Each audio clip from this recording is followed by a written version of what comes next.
Módolo equivocó el camino y muchas veces dijimos en este programa, comienza a verse la mano del entrenador.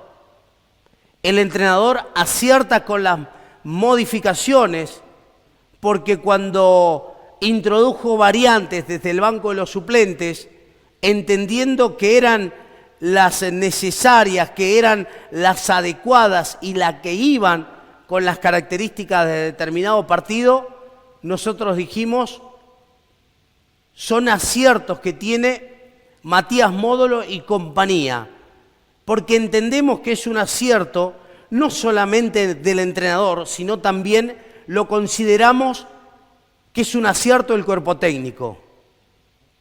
Hasta aquí lo hicimos con Abed, cuando ingresó Abed, hasta aquí lo hicimos con el lugar que le dio Palazzo por el sector derecho, siendo Palazzo primer marcador central. Con esa característica llegó a Gimnasia y Esgrima de Jujuy. Lo hicimos también cuando De Matei había llegado a Jujuy y solamente con 48 horas de entrenamiento De Matei se puso la camiseta titular. Es decir, que cuando hubo aciertos, como también fueron aciertos, como por ejemplo la presentación de López, los partidos pasados, siempre vimos esa proyección que tiene y lectura del entrenador de los partidos. Pero esta vez siento que Módolo tal vez equivocó el camino. Porque tener tantos defensores es igual o deviene de esto que decimos cuando hay tantos delanteros en el campo de juego, pero que delanteros no te garantizan goles. ¿Se entiende? Cuando tenés un resultado adverso y ponés toda la carne en el asador para tratar de empatar el partido o revertir la historia. Mayor cantidad de delanteros o mayor cantidad de jugadores con peso ofensivo no te garantizan los goles en un partido. Podés tener mayores proximidad al arco rival. Podés tener mayor peso ofensivo de mitad de cancha hacia adelante.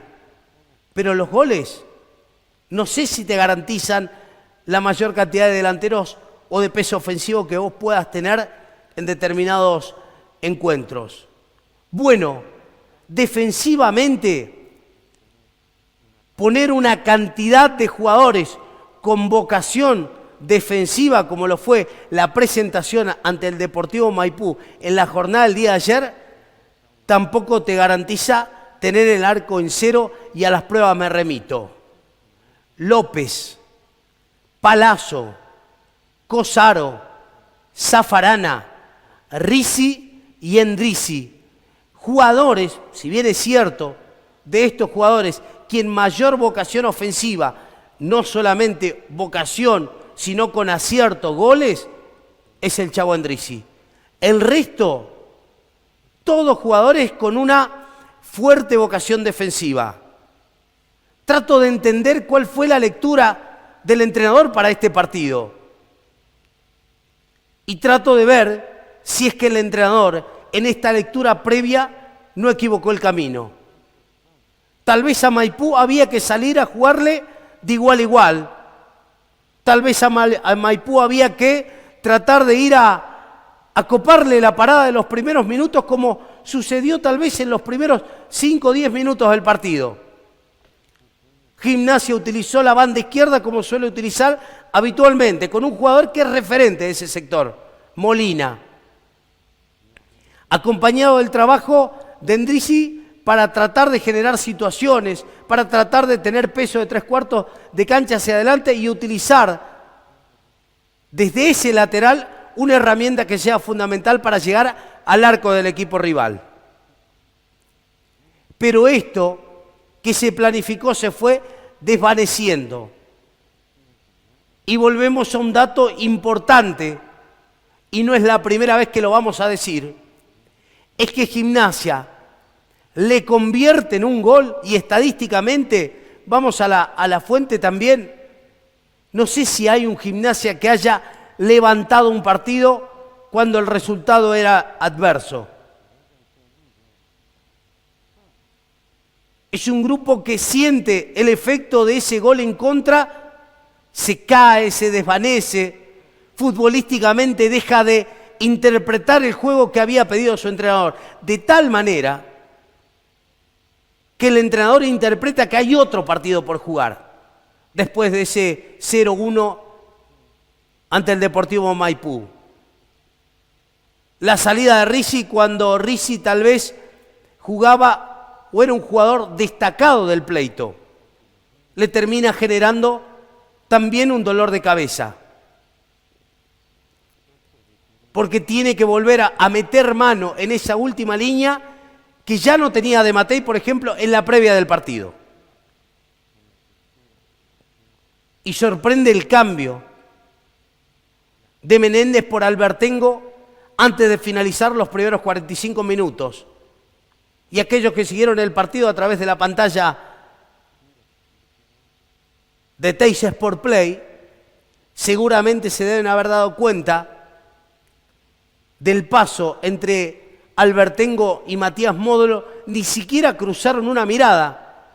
No sé si Albertengo estaba molesto por el cambio, por la sustitución, o es que Matías Módolo estaba molesto por el rendimiento del delantero en el que había apostado y puesto sus fichas para este partido.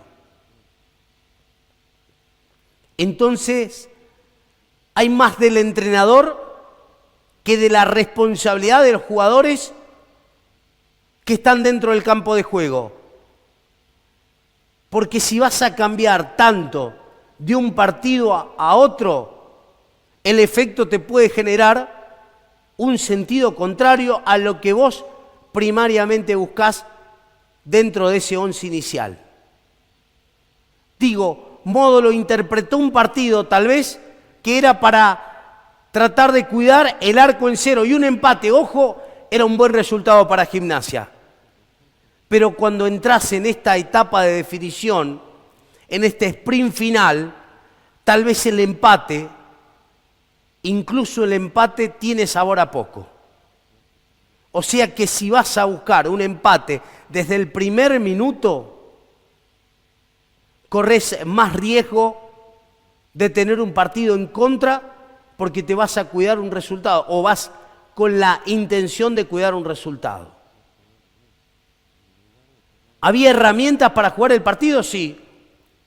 Me parece que Abet era una herramienta fundamental, con una lectura de partido a partido, que así como se había interpretado un juego ante Gimnasia y Tiro de Salta, que fue correcta la interpretación del entrenador, porque en ese partido sacó a Palavecino y en ese partido le dio la posibilidad de un falso 9 tal vez, o de un jugador más cercano al área rival, a Molina.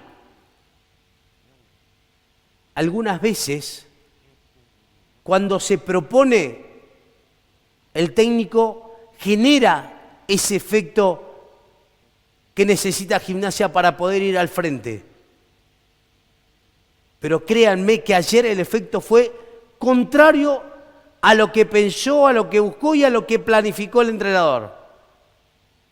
Contamos aciertos en este programa, pero también lamentablemente hoy tenemos que contar, entendemos nosotros, desaciertos o pasos en falso a la hora de tratar de buscar la estrategia de cada partido.